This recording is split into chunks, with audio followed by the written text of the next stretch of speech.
I was once like you, but now I am something else. My past is a blur, forgotten in the shadows. Yet, every night, I remember. New tales, twisted and dark, waiting to be told. Brace yourself, for the story you're about to hear might just be the last one you'll ever hear. Cold Hollow used to be a lively place, where kids played on the green and neighbors greeted each other at the general store. But something had shifted over the past few years. The town felt wrong. People moved away, claiming they couldn't take the isolation, but others simply disappeared. Ellie Walker wasn't from Cold Hollow. She grew up in the city, surrounded by noise and lights. But when her best friend, Mia, stopped answering her calls and texts, Ellie couldn't shake the feeling that something terrible had happened. Mia was from Cold Hollow, and she'd moved back a year ago to help her aging parents.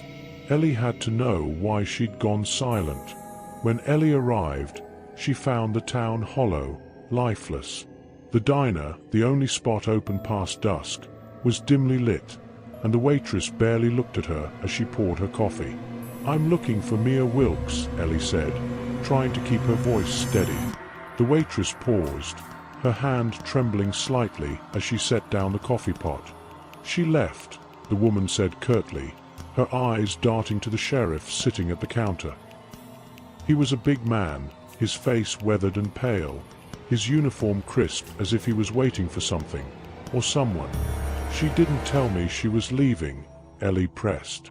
"Best not ask too many questions," the sheriff said, his voice cold and flat. He turned to Ellie, his gaze sharp, predatory.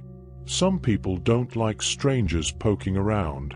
Ellie's stomach churned, but she forced a smile, murmured her thanks, and left.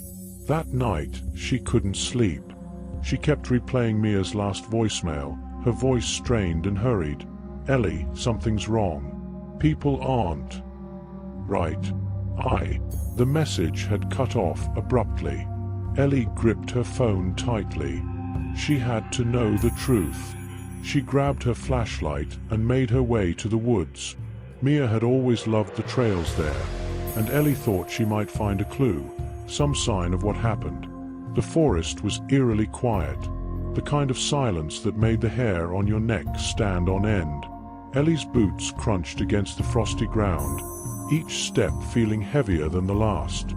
Then she heard it, a faint rustling, like leaves shifting against something smooth and hard. "Hello," she called, her voice quivering.